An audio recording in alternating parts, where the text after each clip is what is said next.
團隊，我叫周彩玉。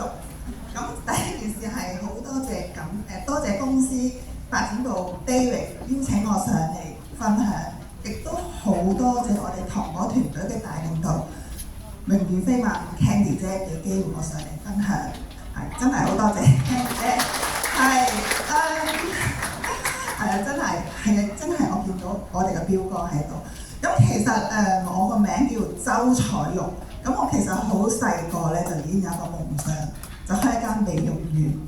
咁我個美容院咧真係開咗，我喺25歲嗰陣時開咗一間美容院，叫容彩美容屋，係啦，我媽咪幫我改名。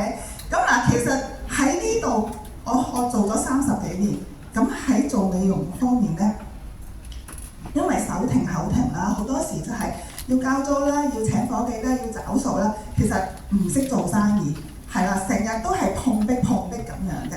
咁喺試過有一次咧，喺17年嗰陣時，我就好意外咁跌倒咧，跟住我就跌壞咗隻手。我哋做呢啲自僱人士咧，就係手停口停噶嘛。咁我就有3個月係做唔到嘢嘅。咁當時我係接觸咗直銷公司，咁我就知道原來咩叫 Plan B 嘅計劃。咁所以我一直咧都有食保健品嘅。咁但係要發展咧係真係好難。咁直至到喺22年嘅1月嗰陣時，咁疫情好嚴重啦，美容院我開唔到門啦，咁又要交租啦，我嘅生活費都需要噶嘛，係咪？咁我朋友介紹我，喂，有一個產品喎，係識得嘅降細胞，咩嚟㗎？因為咧其實我咧就打針嘅降細胞我聽過，好貴，呢個好似對我好遙遠嘅事。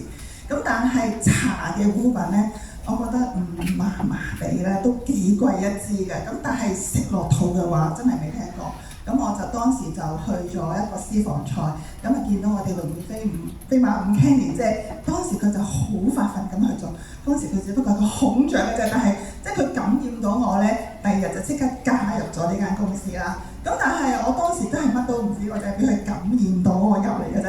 咁我就放低產品，我覺得呢個產品係好貴啊，我賣咗佢好過啦，因為我做買賣生意㗎嘛。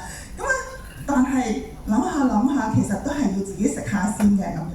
咁但係呢個產品我當時我就覺得得唔得㗎？因為我接觸咗好多保健品咧，食又唔係好效果，唔食又冇乜問題。咁我就嘗試咁樣啦。咁但係好神奇，其實我咧，大家見到我個身形都比較大啲嘅，係咪啊？咁咧其實咧，我咧就因為勞損啦，做美容咧，好多時會靠手啊、靠腰同埋靠腳去支撐自己嘅。咁我身體都幾重份量嘅，所以我膝頭哥係退化得比較特別快嘅。咁所以好多時就成日都會跌到喺地下啦，碰到手損、腳損。所以我頭先就講，我有一次就跌一跌，咁我3個月就做唔到嘢咁樣嘅。咁但係接觸咗產品之後，我發覺咦唔係喎，我個人輕鬆咗好多喎，我可以去跑步去追巴士，嗰一下你會覺得哇，簡直係神啊！我乜有產品咁勁嘅咩咁樣？咁我咧就覺得身體好咗之後，通常人都係咁樣放埋一邊，因為我唔係好緊要嘅事㗎。但係咧，我就見到啦，其實喺22年1月嗰陣時我加入，咁我哋嘅糖果團隊咧就喺22年嘅4月成立咗嘅。咁我就睇到我好多嗰啲同期入嚟嗰啲 partner 咧，佢哋個個都好有成績，咁即係呢個團隊好掂啦咁樣。但係因為我咧就比較安於現狀嘅人嚟嘅，33年做一間嘢，係啦，33年做一間嘢咁樣。咁我安於現狀，咁我就繼續做翻我嘅舒適區啦咁樣。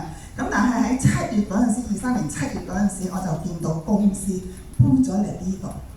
哇，虛行得好緊要，我就諗緊我自己其實係咪要思索下自己嘅人生咧？其實我今年已經60歲㗎啦，我人生仲有幾多個10年咧咁樣？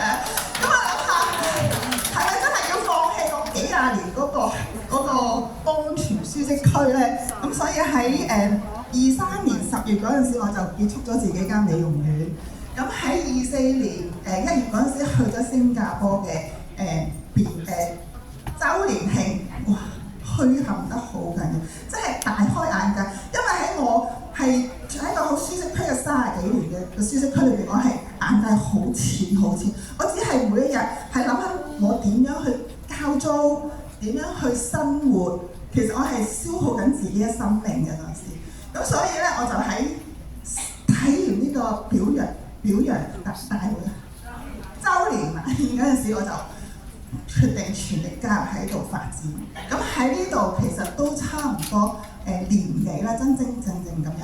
咁我好多朋友梗係當然要俾心機啲整靚自己嘅樣啦，係咪啊？咁我好多朋友都同我講：哇，你後生咗10年喎，10年喎！我自己冇做美容嘅，因為賣花姑娘插足業啊嘛，係嘛？咁我咧就最好係啲乜嘢咧？其實喺呢度，其實好多時我哋自己喺度發展嗰陣時，屋企人都會反對，係咪啊？好多人都會反對，但係我媽咪好支持我，係啊，我媽咪好支持我嘅。咁我媽咪咧，其實以前咧佢就行唔到路啦，隻腳又痛，因為佢同我差唔多 size， 即係我第時嘅83，我媽咪今年83歲，即係我23年後我好似佢咁嘅樣。